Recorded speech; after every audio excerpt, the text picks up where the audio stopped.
بسم اللہ الرحمن الرحیم. ناظرین السلام علیکم. میں ہوں آپ کا میزبان صابر شاکر وفاقی دارالحکومت اسلام آباد سے. یہ فلسطین اور اسرائیل کا تنازع کیا ہے؟ یہ اسرائیل کی جو ریاست ہے، یہودی ریاست، یہ یہودیوں نے جو اتنا عذاب ڈالا ہوا ہے، یہ اس کا بیک گراؤنڈ کیا ہے، تاریخی پس منظر کیا ہے؟ یہ 19ویں صدی تک جی فلسطین میں یہودیوں کی تعداد صرف 5% تھی، اور یہودی مذہبی رہنماؤں کے مطابق ان کا آخری مسیحا تب تک ظاہر نہیں ہوگا جب تک کہ یہودیوں کی اپنی ریاست قائم نہ ہو جائے. یہ ان کا عقیدہ ہے، اور اس کے لیے وہ عظیم اسرائیل، جس کو گریٹر اسرائیل کہتے ہیں، جیسے منصوبے کی تکمیل کے لیے پہلا ہدف ان کا یہ تھا کہ ایک یہودی ریاست قائم کی جائے، اور اس کے لیے انہوں نے مختلف دوسری جنگ عظیم کے بعد ساز باز کی، اور اس میں جو بنیادی فساد کی جڑ ہے وہ ہے برطانیہ. اور یہاں پہ ساؤتھ ایشیا میں بھی جو فساد اب تک پاکستان اور انڈیا کے درمیان چل رہا ہے، وہ کشمیر کا تنازع ہے. وہ بھی اس تقسیم کو بھی اس نے بے ایمانی کا مظاہرہ کیا، اور بے ایمانی کے ذریعے بہت سارے علاقے ایک غیر منصفانہ تقسیم کی اور کشمیر کا تنازع کھڑا کیا. گرداسپور پہلے جو نقشہ تھا اس میں جونا گڑھ پاکستان کے ساتھ تھا، گرداسپور پاکستان کے ساتھ تھا، کشمیر پاکستان کے ساتھ تھا، لیکن بعد میں 2 نمبری کی گئی، اور یہ فساد یہاں پہ ایک فساد کا بیج بو کے وہ یہاں سے نکل لیا. دوسرا جو فساد ہے وہ انہوں نے کیا ہے مڈل ایسٹ میں. اس میں بھی برطانیہ شامل ہے، اور پہلی عالمی جنگ کے دوران یہی متعصبانہ کوششیں تھیں کہ 2 نومبر 1917 کو برطانیہ کے سیکرٹری خارجہ یعنی کہ وزیر خارجہ آرتھر جیمز تھے، انہوں نے اینگلو یہودی کمیونٹی کے سربراہ لائل والٹرز کے نام پر ایک خفیہ خط میں یہودیوں کو مملکت کا درجہ دیتے ہوئے انہیں فلسطین کی آدھی زمین جو ہے اس پہ یہودی ریاست کے آباد کاری کے لیے پیشکش کر دی. اور اسی طریقے سے یہاں سے اس کی ابتدا ہوتی ہے جی. اور بعد ازاں 24 جولائی 1922 کو لیگ آف نیشن نے ایک قرارداد کے ذریعے اس کی منظوری دی، اور یہ وہ جو فساد کا بیج ہے وہ بویا گیا. 2 نومبر 1917 کو اسی خط کے ذریعے جی ایک ڈکلیریشن کے نام سے یاد کیا جاتا ہے، جس کو جبکہ فلسطین سمیت دیگر عرب ممالک سے ایک سازش سے تعبیر کرتے ہیں، کیونکہ یہ صرف یہودیوں کی برطانیہ کے ساتھ ملی بھگت سے کیا گیا تھا، اور اس معاملے کے سب سے بڑے فریق عرب ممالک کو کسی سطح پر بھی اعتماد میں نہیں لیا گیا تھا. 1939 میں جب دوسری عالمی جنگ کے بادل منڈلانے لگے اور برطانیہ پر عرب ممالک کا دباؤ بھی بڑھنے لگا، تو مئی 1939 کو برطانیہ نے ایک وائٹ پیپر کے ذریعے جی اپنی پالیسی تبدیل کرتے ہوئے 75,000 مزید یہودیوں کو امیگریشن کی اجازت دیتے ہوئے اگلے 5 سال کے لیے امیگریشن پر پابندی عائد کر دی، اور مزید امیگریشن کا عمل فلسطین میں عرب رہائشیوں کی رضامندی سے مشروط کر دیا. اس کی وجہ صرف یہ تھی کہ برطانیہ کو مسلمانوں کی حمایت درکار تھی، اور دوسری جنگ عظیم میں اسے شکست کا سامنا کرنا پڑے.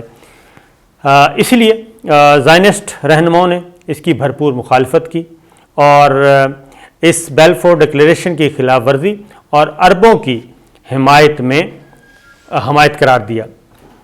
اس چپکلش میں جی دوسری عالمی جنگ کا آغاز ہوا، اور برطانیہ اور اس کے اتحادیوں کو شکست ہوئی، اور 14 مئی 1948 کو اسرائیل کے یہودی ریاست کا اعلان اور آزاد مملکت کا درجہ اس کو دے دیا گیا.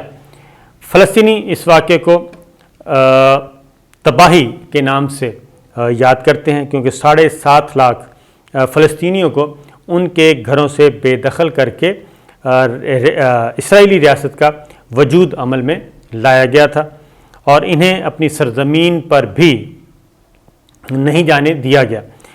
اسرائیل تنازع اسرائیل متنازع ریاست کے قیام سے اب تک عرب اسرائیل کی متعدد جنگیں ہو چکی ہیں، اور جن میں 1948 کی پہلی عرب اسرائیل جنگ، 1967 کی 6 روزہ جنگ، اور 1973 کی جنگ، اور پھر 2006 کی لبنان اسرائیل جنگ قابل ذکر ہیں۔ ان تمام جنگوں میں اسرائیل کو برطانیہ کی بھرپور حمایت حاصل رہی، اور 5 جون 1967 کو اسرائیل نے مصر اور یمن کی جنگ اور عرب ممالک کی آپسی تقسیم کا فائدہ اٹھاتے ہوئے مصر میں غیر اعلانیہ جنگ مسلط کر دی۔ 6 دن کی مختصر جنگ میں عرب اتحاد کو شکست ہوئی، اور اسرائیل نے شام میں گولان کی پہاڑیوں، مصر کے پورے جزیرہ نما سینا اور مغربی بیت المقدس پر بھی قبضہ کر لیا۔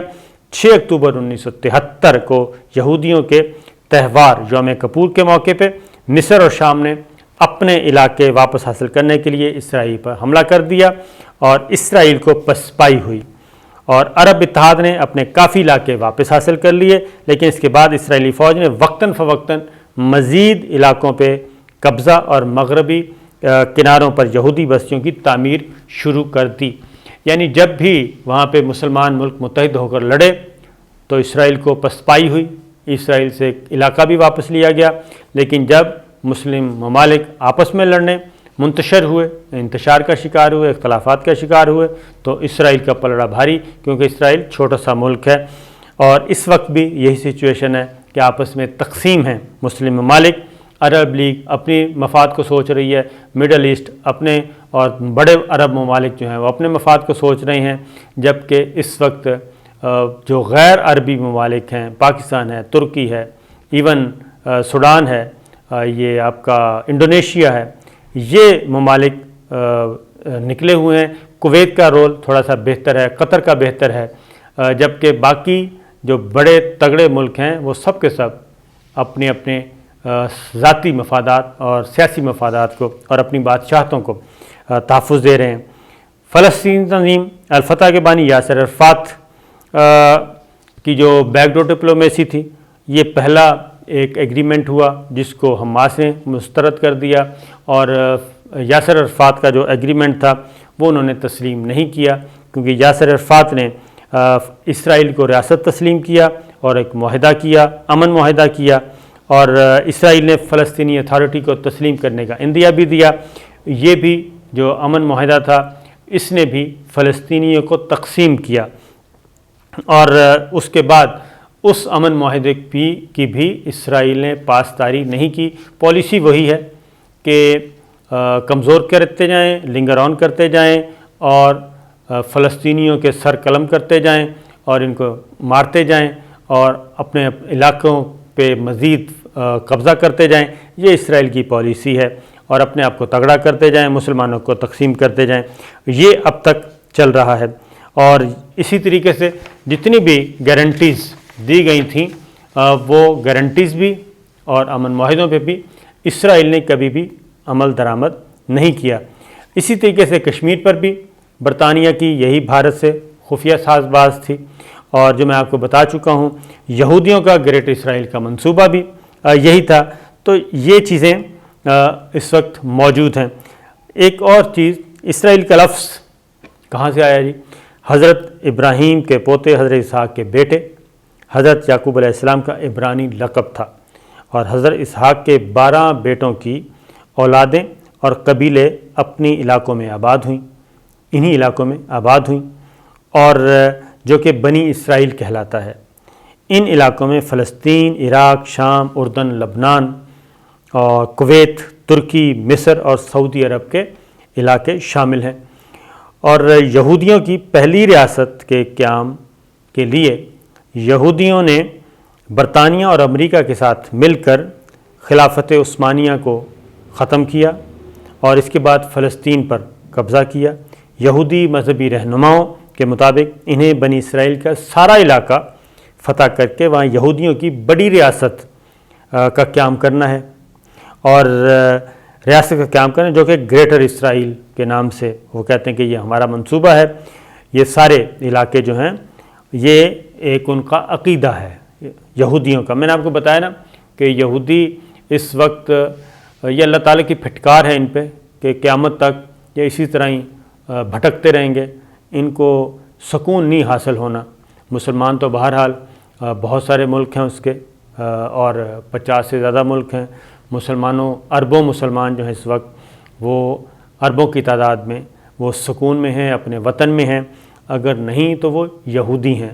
اور ان کا یہ ذہن میں رکھیں کہ ان کا یہ عقیدہ ہے جو میں نے آپ کو ابھی بتایا کہ یہ فلسطین، عراق، شام، اردن، لبنان، کویت، ترکی، مصر اور سعودی عرب، یہاں پہ یہ ایک عظیم ریاست قائم کرنا چاہتے ہیں۔ انہیں یہ سارا علاقہ فتح کرنا ہے، اور اس منصوبے کے تحت یہودی فلسطین، عراق، شام، اردن، لبنان، کویت، ترکی، مصر اور سعودی عرب کے علاقوں پر مشتمل ایک عظیم اسرائیلی ریاست کا قیام کرنا چاہتے ہیں، جس کے لیے انہیں برطانیہ اور امریکہ، فرانس اور نیٹو ممالک کی حمایت بھی حاصل ہے۔ پاکستان نے کبھی بھی قائد اعظم محمد علی جناح نے شاید اسی لیے اسرائیل کے بارے میں بڑا واضح طور پہ کہا تھا، تو وہ چیز آج تک رہی ہے، اور وزیر اعظم عمران خان بھی یہی کہتے ہیں کہ میرے ہوتے ہوئے اسرائیل کو تسلیم کرنا تو کیا بات بھی نہیں ہو سکتی جب تک کہ وہ فلسطین کی ریاست کو تسلیم نہیں کرتا اور ان کے علاقے واپس نہیں کرتا۔ پاکستان نے ہمیشہ اسرائیلی جارحیت کی مذمت کی، اور سلامتی کونسل و جنرل اسمبلی کی قراردادوں کے مطابق مشرق وسطیٰ میں امن کے لیے 2 ریاستی حل پہ زور دیا ہے، اور پاکستان اسرائیل کو غیر قانونی ریاست سمجھتا ہے، ناجائز ریاست سمجھتا ہے، اور اب تک تسلیم بھی نہیں کیا۔ اس لیے عرب اسرائیل جنگوں میں پاکستان نے عرب اتحاد کا ہمیشہ ساتھ دیا۔ پاکستان کی افواج بھی وہاں پہ جا کے لڑتی رہی ہیں، پاکستان کی فضائیہ بھی لڑتی رہی ہے، اور پاکستان کے بارے میں واضح موقف ہے کہ 1967 کی جنگ سے قبل کی سرحدوں کے مطابق فلسطینی ریاست کا قیام لایا جائے، اور اس کا دارالحکومت یروشلم بیت المقدس ہونا چاہیے، اور تقسیم کے بعد مشرق وسطیٰ میں پائیدار قیام امن کے لیے 2 ریاستیں یعنی آزاد فلسطین اور اسرائیل یہی حل ہے، اس کے علاوہ کوئی حل نہیں۔ یہ اس کا بیک گراؤنڈ ہے۔ اگلی ایک اور ویڈیو آپ کو دوں گا، اس میں آپ کو مزید کچھ ڈیٹیلز دوں گا، تو انشاءاللہ ہمارے ساتھ رہیے جی، دیکھتے رہیے۔ اجازت دیجیے، اللہ حافظ۔